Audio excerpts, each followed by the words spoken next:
এই সময় ক্লিনিকে দেখতে পাওয়া যাচ্ছে মামসের পেশেন্ট। এই মামসটি আবার বাচ্চাদেরকে বেশি বেশি করে অ্যাটাক করছে। যেসব বাচ্চাদের বয়স 3 বছর থেকে 10 বছরের মধ্যে, সেই সব বাচ্চাদেরকে এই মামসটি বেশি বেশি করে অ্যাটাক করছে, যার ফলে বাচ্চাদের প্রচুর পরিমাণে এই কানের সাইডটা প্রচুর পরিমাণে ফুলে যাচ্ছে, যার ফলে প্রচুর পরিমাণে জ্বর আসছে, প্রচুর পরিমাণে সাইডটা গালটা ব্যথা হয়ে আছে, বাচ্চা কিছু খেতে চাইছে না, বমন করছে, পেটে ব্যথা, অস্থির ভাব। পেশেন্টের বাড়ির লোক ব্যাপকভাবে দুশ্চিন্তায় ভুগছে যে বাচ্চাকে কি করা যাবে, এত পরিমাণে ব্যাপক হারে মামসের জন্য গাল ফুলেছে। তো তাই আপনাদের সুবিধার জন্য আজকে এই ভিডিওতে আলোচনা করতে চলেছি এই মামসটি আসলে কি, এই মামসটি কী জন্য হয়, এই মামসটি হলে আমাদের করণীয় কি, এবং শেষে আলোচনা করব এই মামসটি হলে আমাদের ট্রিটমেন্ট কি করব, কি ট্রিটমেন্ট করলে এই মামস থেকে খুবই দ্রুত এবং তাড়াতাড়ি আমরা মুক্তি পেতে পারি, খুবই তাড়াতাড়ি মামস থেকে আমরা সেরে উঠব। তাই ভিডিওটির প্রত্যেকটি মুহূর্ত আপনাদের জন্য খুবই গুরুত্বপূর্ণ, তাই ভিডিওটি স্কিপ না করে সম্পূর্ণ দেখতে থাকুন। আর যদি আমার চ্যানেলে এখনও পর্যন্ত আপনারা নতুন হয়ে থাকেন তো প্লিজ সাবস্ক্রাইব করে পাশে থাকা বেল আইকনে ক্লিক করে দেবেন, তাহলে আমার চ্যানেল সমস্ত আপডেট ভিডিওগুলি সর্বপ্রথমে আপনাদের কাছেই পৌঁছে যাবে, যা দেখে আপনি এবং আপনার ফ্যামিলি খুবই উপকৃত হবেন। আপনারা দেখছেন আপনাদের প্রিয় health care TV YouTube channel, যেখানে প্রতিনিয়ত হেলথ সম্পর্কিত ভিডিও আপলোড করা হয়।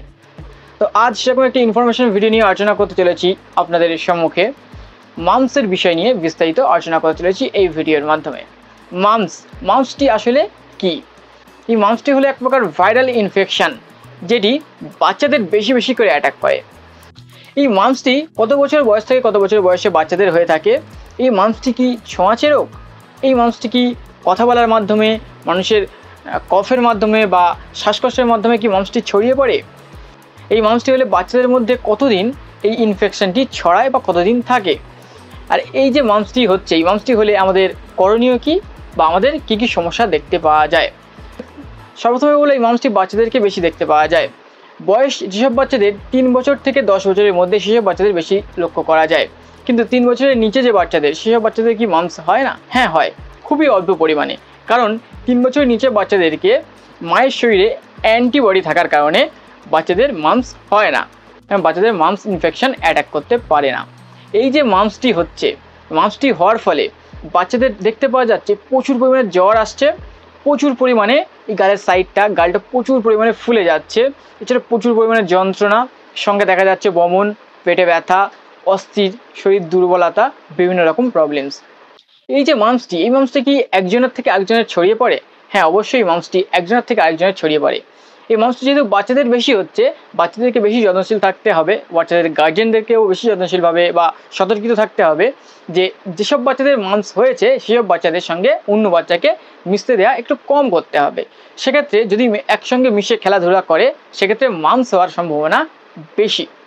তাই বাচ্চাদেরকে যদি মামস হয়ে থাকে, সেক্ষেত্রে বাচ্চাদেরকে ঘরের মধ্যে রাখতে হবে খুব যত্নশীলভাবে, বাইরের পরিবেশে বের করা যাবে না, স্কুল কিছু দিনের জন্য ছুটি নিতে হবে, স্কুলে যাওয়া যাবে না।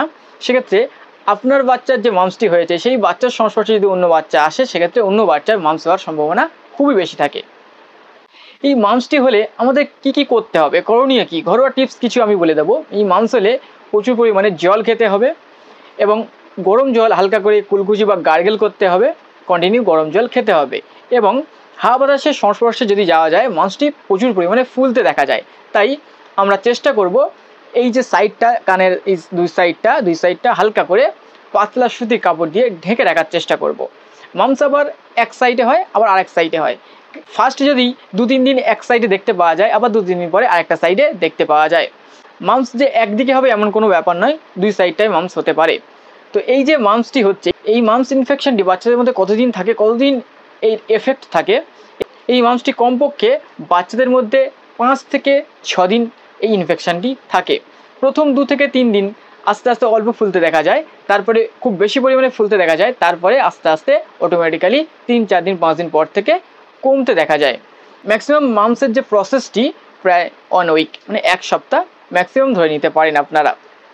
এবারে আলোচনা করব এই মামস হলে আমরা কী কী ট্রিটমেন্ট চালিয়ে যেতে পারি, কী কী মেডিসিন আমরা বাচ্চাদেরকে খাওয়াবো, তাহলে খুবই দ্রুত এবং তাড়াতাড়ি বাচ্চা ফিট হয়ে যাবে, সুস্থ হয়ে উঠবে। তো এই যে মামস যদি হয়ে থাকে, যেসব বাচ্চাদের যেহেতু 3 বছরের ঊর্ধ্বে বয়স থেকে বাচ্চাদের মামসটি বেশি দেখতে পাওয়া যায়, 3 বছর ঊর্ধ্বে যখন বয়সে বাচ্চাদেরকে মামস হয়, সেক্ষেত্রে প্রচুর পরিমাণে 2 সাইডটা ফোলে, কানের এই 2 সাইডটা ফোলে, প্রচুর পরিমাণে গাল ফুলে ওঠে, সেক্ষেত্রে প্রচুর পরিমাণে যন্ত্রণা করে, প্রচুর পরিমাণে ব্যথা হয়। সেই ব্যথা যন্ত্রণার জন্য একটি বেস্ট মেডিসিন নিয়ে বলবো আজকে। সেই মেডিসিনটি যদি খাওয়ানো যায়, বাচ্চা খুব দ্রুত তাড়াতাড়ি এই ব্যথা যন্ত্রণা থেকে মুক্তি পেতে পারে। এছাড়াও মামস হলে প্রচুর পরিমাণে জ্বর হয় বাচ্চাদের দেখতে পাওয়া যায়। সেই জ্বরের জন্য প্যারাসিটামল সিরাপ পাওয়া যায়, আপনারা অবশ্যই ডাক্তারের পরামর্শ করে খেয়ে নিতে পারেন। এছাড়াও ব্যথা যন্ত্রণার জন্য যে মেডিসিনটি বলবো আইবোজেসিক প্লাস, এই সিরাপটি যদি খাওয়ানো যায় ব্যথা যন্ত্রণার ক্ষেত্রে ম্যাজিকের মতো কাজ করে। এই যে সিরাপটি, যেহেতু 3 বছরের ঊর্ধ্বে বয়সে বাচ্চাদের মামস নিয়ে আমি আলোচনা করছি, যেহেতু 3 বছরের ঊর্ধ্বে যদি বাচ্চার বয়স হয়ে থাকে সেক্ষেত্রে আপনি দিতে পারেন 2.5 ml করে কন্টিনিউ 2 বার খাওয়া দাওয়ার পরে। এছাড়া বাচ্চার যদি মামসের কন্ডিশন খুব বেড়ে যায় বা মামস ইনফেকশন যদি খুব বেশি আকারে হয়ে থাকে সেক্ষেত্রে 3.5 ml করে 2 বার দেওয়া যেতে পারে। অবশ্যই বলবো ডাক্তারবাবুর পরামর্শ করে নেবেন, সেক্ষেত্রে আপনাদের উপকার হবে। তো বয়স যত বাড়বে বাচ্চার রোগের কন্ডিশন যত বেশি হবে, এছাড়া বডি ওয়েট বুঝে ডোজটি ডিফারেন্স হতে পারে। তো আপনাদের যেসব বাচ্চাদের বয়স 3 বছরের নিচে সেসব বাচ্চাদের ডোজ নিয়ে তো আমি আলোচনা করলাম না, তাহলে সেসব বাচ্চাদের ডোজ কীভাবে আপনারা খাওয়াবেন? সেসব বাচ্চাদের ডোজ খাওয়াতে গেলে অবশ্যই আমাকে কমেন্ট করতে পারেন, আমি পার্সোনালি অ্যান্সার দেওয়ার চেষ্টা করব। এছাড়াও মামসের জন্য একটি বেস্ট অ্যান্টিবায়োটিক পাওয়া যায়। সেই অ্যান্টিবায়োটিকটা যদি ইউজ করা যায় খুবই তাড়াতাড়ি ইনফেকশন থেকে মুক্তি পাওয়া যায়। তো সেই অ্যান্টিবায়োটিকটার নাম হলো এরিথ্রোমাইসিন 200 mg। এই যে অ্যাজিথ্রাল সিরাপ, যে সিরাপটির কোম্পানি নাম হচ্ছে অ্যালেম্বিক ফার্মা লিমিটেড, যার ব্র্যান্ড নেম হচ্ছে এরিথ্রাল 200 সিরাপ, যে সিরাপটির কম্পোজিশন হলো এরিথ্রোমাইসিন 200 mg। এই সিরাপটি খুবই ভালো নাম করা একটি ব্র্যান্ডের সিরাপ, যে সিরাপটির কাজ খুবই বেটার, মামসের ক্ষেত্রে খুবই ভালো কাজ করবে। তো এই যে মামসের জন্য যে দুটি মেডিসিন নিয়ে আমি আলোচনা করলাম, অবশ্যই আপনারা ইউজ করতে পারেন। এই মামস ইনফেকশনের ক্ষেত্রে এই দুটি মেডিসিন খুব ভালো কাজ করে থাকে। একটি হলো ব্যথা যন্ত্রণার জন্য, আরেকটি হলো মামস ইনফেকশনের জন্য অ্যান্টিবায়োটিক। তো অবশ্যই মেডিসিনটি ইউজ করার পূর্বে ডাক্তারের পরামর্শ করে নেবেন, সেক্ষেত্রে আপনাদের উপকার হবে। আর এই যে ভিডিওটি দেখে যদি কোনো কোশ্চেন করার থাকে, কোনো কমেন্ট করার থাকে ডোজ সম্পর্কে বা ভিডিও সম্পর্কে, অবশ্যই আমাকে কমেন্ট করতে পারেন, আমি জানিয়ে দেওয়ার চেষ্টা করব। আর 3 বছরের নিচে যদি বাচ্চাদেরকে যদি এই মামস ইনফেকশন অ্যাটাক করে থাকে সেক্ষেত্রে কী ডোজে আপনাদের বাচ্চাদেরকে খাওয়ানো হবে অবশ্যই আমাকে কমেন্ট করবে, আমি জানিয়ে দেওয়ার চেষ্টা করব।